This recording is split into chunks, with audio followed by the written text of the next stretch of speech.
By this time, we will start the discussion with the topic production and cost. Factors of production. So these are the inputs or the resources that helps us produce the products for the business. This includes the land, labor, capital, and the entrepreneur. Land is the soil and the natural resources that are found in nature and are not man-made. Labor, physical and human effort exerted in the production, and for capital is man-made resources used in production, which also includes the equipments. And entrepreneurs organize, take risk, and combine the other three factors of production. So for the JSTOR, the business that we are studying, for labor or the manpower, the owner exert her own effort in the production, but this also includes the colleagues that helps the owner, and the owner is also the employee herself. For the land, the owner rents a specific place for the business, which she thinks that in that location or area it's catchy or easy to look for the customers. And for the capital, it includes the equipment like weighing scale, the physical store, and also personal savings of the owner were used to establish the business. And the owner is a risk taker, and most important that she have this entrepreneurial spirit and creativity. Next up would be the economies of scale. The economies of scale are cost advantage by companies when the production is efficient. So the advantage of this is it reduces your cost per unit sold. So this is applicable to the small retail business that we studied. The retailer normally acquires goods at lower rates if they increase bulk buying. However, this is risky for the business. If the retailers are unable to sell the production, it will result to excess in inventory, which will lead to markdowns and negative effect to gross profit. Returns of scale, on the other hand, is the change in productivity that is the outcome from a proportionate increase of all the input. So to increase the returns of scale, the output must be larger in proportion than the input. And to decrease it, the output must be lesser than the input. And to have a constant return to scale, output must be equal to input. This is related to an isoquant because isoquant shows different combinations of capital and labor that give equal level of output.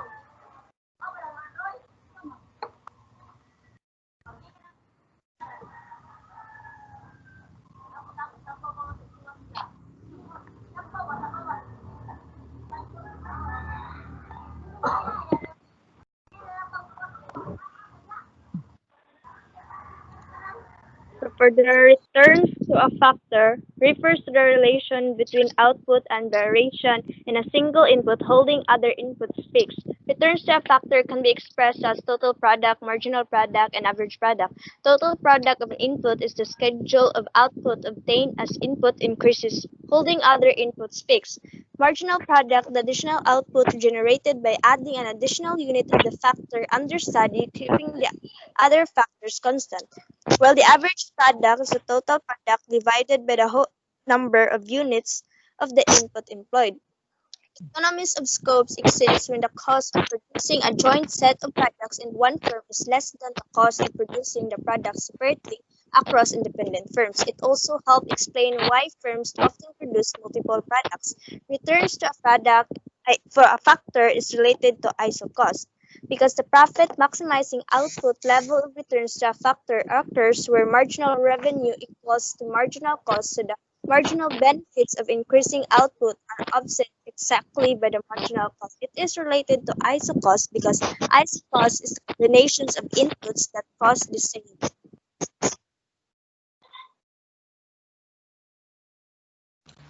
Fixed costs and variable costs. Fixed cost is the cost that does not change with the amount produced even if the amount of goods increases or decreases.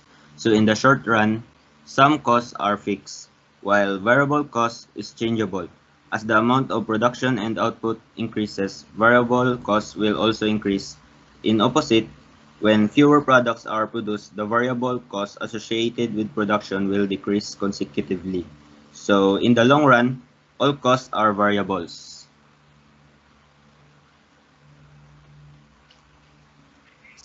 For the economies of scope, the business, the JSTOR, apply the economies of scope in terms of how we offer the products to the customers. The business offer variety of products, which means that the customers will be able to get what they want or the products that they prefer. So it means that the income of the business will increase. Therefore, the cost of providing these products will reduce because of the income received from the customers. And that adheres to the concept of economies of scope, which is saving costs from joint production. And in the business, the JSTOR, we will be able to save the costs by providing different products. And for the fixed cost and variable cost, fixed cost of the business is rent, and variable cost would be the products, and that will be used to deliver the product.